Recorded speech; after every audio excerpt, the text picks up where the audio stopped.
அனைவருக்கும் வணக்கம். இந்த பதிவில் நம்ம எதை பற்றி பார்க்க போகிறோன்னு தெரிஞ்சுக்கிறதுக்கு முன்னாடி மறக்காமல் நம்ம சேனலை சப்ஸ்கிரைப் பண்ணிக்கோங்க. பக்கத்தில் இருக்கிற பெல் பட்டனையும் கிளிக் பண்ணிவிட்டு ஆளுங்கிற ஆப்ஷன் கொடுத்துட்டிங்கன்னா நான் போடுற வீடியோக்கள் எல்லாமே மிஸ் ஆகாமல் நோட்டிஃபிகேஷனில் வந்துடும். இந்த பதிவு மிக மிக முக்கியமான பதிவு, அனைவரும் தெரிந்து கொள்ள வேண்டிய ஒரு பதிவு அப்படின்னே சொல்லலாம். உங்கள் வாழ்க்கையில் நிறைவேறாத ஒரு மிகப்பெரிய வேண்டுதல் இருக்குது. அந்த வேண்டுதல் நிறைவேறுவதற்காக நீங்கள் இதுக்கு முன்னாடி எத்தனையோ பூஜை பண்ணிட்டீங்க, பரிகாரம் செஞ்சிட்டீங்க, அப்படியெல்லாம் கூட செஞ்சும் எனக்கு நிறைவேறல அப்படிங்கிற மாதிரி நினச்சிட்டு இருந்தீங்கன்னா இந்த ஒரு விஷயம் உங்களுக்கு 100% பலன், 100%ங்கிறதே கம்மி தான், 1000% பலன் கொடுத்தே தீரும் அப்படின்னே சொல்லலாம். சரி, அப்படி என்ன நம்ம செய்யணும் அப்படின்னு பார்த்திங்கன்னா, இந்த மார்கழி மாதம் அப்படிங்கிறதே தேவர்களுக்கு பிரம்ம முகூர்த்த காலம். அதனால் இந்த 30 நாட்களும் நம்ம செய்யக்கூடிய இறை வழிபாட்டிற்கும் பூஜைக்கும் நமக்கு பலன் நிச்சயம்னு சொல்லுவோம். அதுலேயும் பிரம்ம முகூர்த்த நேரம் இருக்குது இல்லையா, அதிகாலை ஒரு 4 மணிலேருந்து 6 மணி, அந்த நேரத்துக்குள்ளே செய்யும்போது நமக்கு இன்னும் அதிகப்படியான பலன் கிடைக்கும். ஏற்கனவே நம்மளுடைய சேனலில் இந்த பிரம்ம முகூர்த்த நேரத்தில் எந்த மாதிரி விளக்கேற்றினா நம்மளுடைய விருப்பம் நிறைவேறும் என்பது குறித்தெல்லாம் நான் வீடியோ போட்டிருக்கிறேன். சரிங்களா? இது பார்த்திங்கன்னா நம்ம இந்த மார்கழி மாதத்தில் ஒரு 11 நாட்கள் மட்டுமே செய்யக்கூடிய விநாயகப் பெருமான் வழிபாடு. விநாயகப் பெருமான் வழிபாடு நம்ம சாதாரணமாக எந்த நாளில் செஞ்சாலும் நமக்கு பலன் நிச்சயம்தான். அதுக்கு மாதம், நாள், ஏன் ராகு காலம் கூட பார்க்க தேவையில்லை. இருந்தாலும் இந்த மார்கழி மாதம் ரொம்ப ரொம்ப விசேஷம்னு சொல்லலாம்.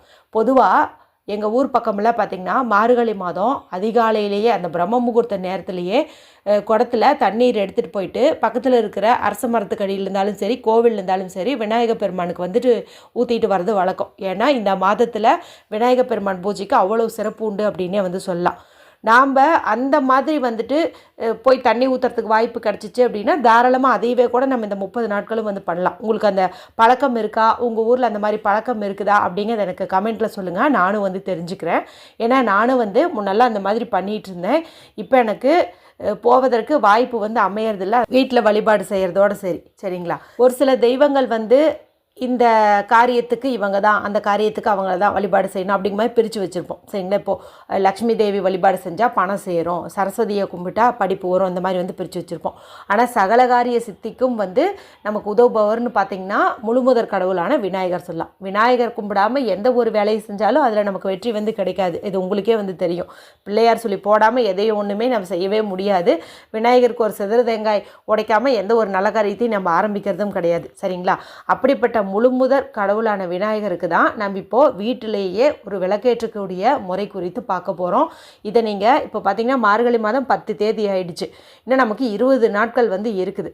இதில் ஒரு 11 நாட்கள் நீங்கள் பார்த்து தேர்வு செஞ்சு இந்த ஒரு வழிபாட்டை செய்யுங்க. ஏதாவது ஒரு கோரிக்கை முன்வைங்க. வேலை கிடைக்கணுமா, திருமணம் நடக்கணுமா, காதல் கைகூடணுமா, குழந்தை பாக்கியம் கிடைக்கணுமா, சொந்த வீடு அமையணுமா, எதுவாக இருந்தாலும் சரி, ஏதாவது ஒரு கோரிக்கையை நீங்கள் முன் வச்சுட்டு இந்த ஒரு வழிபாட்டை தொடங்குங்க. எந்த நாளில் வேணாலும் தொடங்குங்க. சரிங்களா? நாளைக்கே கூட நீங்கள் தொடங்குங்க. நல்ல அற்புதமான நாள் தான். சரிங்களா? எந்த நேரத்தில் செய்யணும் அப்படின்னு பார்த்திங்கன்னா, முடிஞ்ச அளவுக்கு பிரம்ம முகூர்த்த நேரத்தில் செய்கிறது விசேஷம். ஏன்னா இந்த பிரம்ம முகூர்த்த நேரத்தில் நம்ம செய்யும்போது 100% பலன் நிச்சயம்னு நான் ஏற்கனவே சொல்லியிருக்கிறேன் இல்லையா? அதே இந்த சிறப்பான வழிபாட்டு இதே நேரத்தில் செய்கிறது சிறப்பு. அப்படி உங்களால் அந்த நேரத்தில் எழுந்து செய்ய முடியவில்லை அப்படின்னு நினச்சிங்கன்னா நீங்கள் காலையில் ஒரு 10 மணிக்குள்ளே செய்யுங்க. காலையில் நேரத்தில் செய்கிறது தான் சிறப்பு. ஒரு வேளை காலையில் உங்களால் இந்த மாதிரி வழிபாடு செய்ய முடியலமா, அந்த மாதிரி எனக்கு ஒரு சூழ்நிலை அமையலை அப்படின்னு நினச்சிங்கன்னா நீங்கள் மாலை நேரத்தில் செய்யுங்க.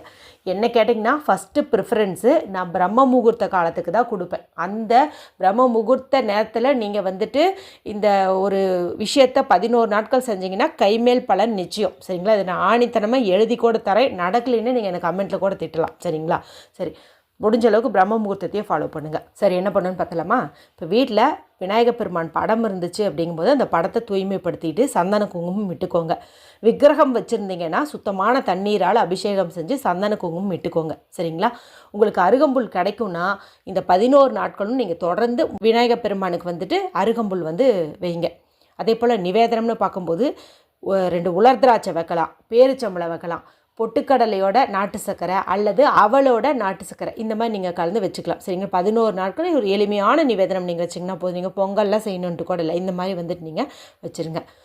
அடுத்து மறக்காமல் வெட்டிவேர் வாங்கிக்கோங்க. இது வெற்றிவேர் அப்படின்னு சொல்லலாம். நாட்டு மருந்து கடைகளில் கிடைக்குது. ஒரு 50 ரூபாய்க்கு வாங்கினீங்கன்னாவே நிறைய கொடுப்பாங்க.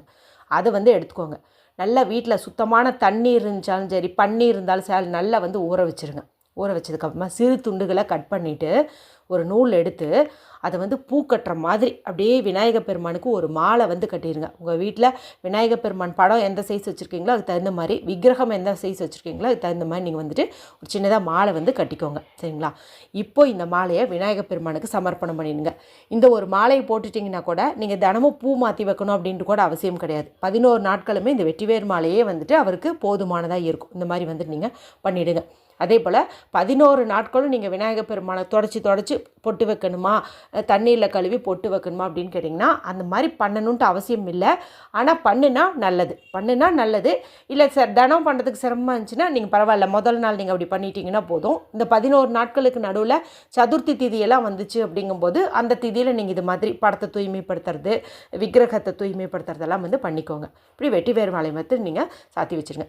அடுத்தது, நீங்கள் பூஜை அறையில் விநாயகர் பெருமானுக்குன்னு தனியாக ஒரு மண்ணகல் ஏற்றுறது ரொம்ப ரொம்ப விசேஷம். சரிங்களா? இந்த 11 நாட்கள் மட்டும் நீங்கள் ஒரு மண்ணகல் ஏற்றுங்க. புதுசாக வாங்கணுன்ட்டு கூட இல்லை. இப்போ கார்த்திகை தீபத்துக்கு வாங்கியிருப்பீங்க பாருங்கள், அதில் புதுசாக இருக்கிற ஏதாவது ஒரு விளக்கே நீங்கள் எடுத்துக்கோங்க, தூய்மைப்படுத்திக்கோங்க. இப்போ வந்து 11 நாட்களுக்கும் நமக்கு 11 திரி வந்து தேவைப்படுது இல்லையா? இப்போ என்ன பண்ணுறீங்க அப்படின்னா 11 திரி வந்து எடுத்துக்கோங்க. எடுத்துகிட்டு நம்ம இந்த வெற்றிவேர் வந்து மாலையாக கட்டி விநாயகர் பெருமானுக்கு போட்டோம் பாருங்கள், அதில் நம்மளுக்கு கண்டிப்பாக கொஞ்சம் மிச்சம் இருக்கும். இப்போ ஒவ்வொரு திரியும் ஒரு சின்ன சைஸில் 1 இன்ச் அளவுக்கு வெட்டி நீங்கள் அந்த திரி வச்சுருக்கீங்க பாருங்கள், அதுக்குள்ளே அப்படியே நல்லா நுழைச்சி அப்படியே பிணைச்சி விட்டுருங்க. திரியும் அந்த வெற்றிவேரும் ஒன்றா இருக்கிற மாதிரி நல்லா முறுக்கிட்டு இருக்க மாதிரி நல்லா வந்து பிணைச்சி வச்சுருங்க. இல்லைனா 2 பஞ்சு திரி எடுத்துக்கோங்க. நடுவில் வந்து இந்த ஒரு வெற்றிவேரை வச்சுட்டு இப்போ சேர்த்து 2 முறுக்கிட்டீங்க அப்படிங்கும்போது 2 பஞ்சு திரிக்கு நடுவில் இது வந்து பிணைஞ்சிருக்கும். இந்த மாதிரியும் கூட ரெடி பண்ணிக்கலாம். இது மாதிரி 11 திரி வந்து நீங்கள் ரெடி பண்ணி வச்சுக்கோங்க. அடுத்து இந்த மண்ணகலில் தேங்காய் எண்ணெய் வந்து ஊற்றுங்க. கண்டிப்பாக வந்து தேங்காய் எண்ணெய் தீபம் தான் நாம் ஏற்றணும். சரிங்களா? தேங்காய் எண்ணெய் ஊற்றி வடக்கு முகம், நார்த் ஃபேஸிங் பார்த்த மாதிரி இந்த தீபத்தை நீங்கள் ஏற்றணும். இப்போ வெட்டிவேரையும் இந்த பஞ்சுத்திரையும் பிணைச்சி வச்ச பாருங்கள், இதை அதில் டிப் பண்ணி வச்சு நீங்கள் தீபம் ஏற்றுங்க. இப்போ இந்த தீபத்தை பார்த்த மாதிரி ஓம் கம் கணபதியே நம அப்படிங்கிற மந்திரத்தை 27 முறையோ 108 முறையோ உங்களுக்கு எவ்வளோ முறை முடியுமோ அவ்வளோ முறை வந்து சொல்லுங்கள். இதை நீங்கள் தொடர்ந்து 11 நாட்களும் வந்துட்டு செஞ்சுட்டு வாங்க. இப்போ ஒரு நாள் ஏற்றுனா அந்த பஞ்சு திரி வெட்டிவேரில் என்ன பண்ணலான்னா தனியாக ஒரு கவர்லேயோ அல்லது தேங்காய் ஓட்டுக்குள்ளாரே நீங்கள் சேகரிச்சுட்டு வாங்க.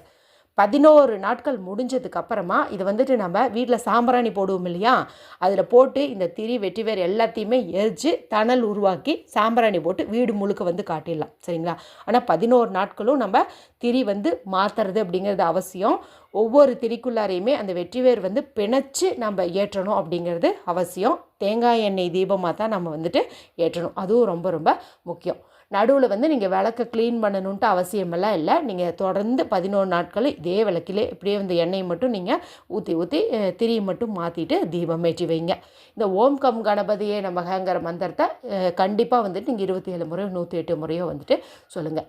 யார் ஒருத்தங்க தொடர்ந்து இந்த 11 நாட்களும், அதுவும் மார்கழி மாதத்தில் 11 நாட்கள் இந்த மாதிரி நீங்கள் விநாயகர் பூஜை செய்கிறீங்களோ அவங்க எழுதி வச்சுக்கோங்க. நீங்கள் என்ன நினச்சிங்களோ அது கண்டிப்பாக வந்து நடந்தே தீரும். சத்தியமான உண்மை, அனுபவ உண்மைன்னே சொல்ல கண்டிப்பாக நடக்கும். எல்லாருமே ட்ரை பண்ணுங்கள்.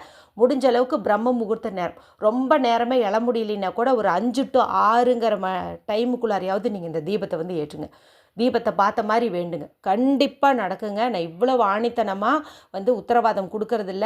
வாழ்க்கையில் நடந்த மிராக்கிள்ஸை வச்சு தான் நான் உங்களுக்கு வந்துட்டு சொல்கிறேன். சரிங்களா? அதனால் அவசியம் வந்து ட்ரை பண்ணுங்கள்.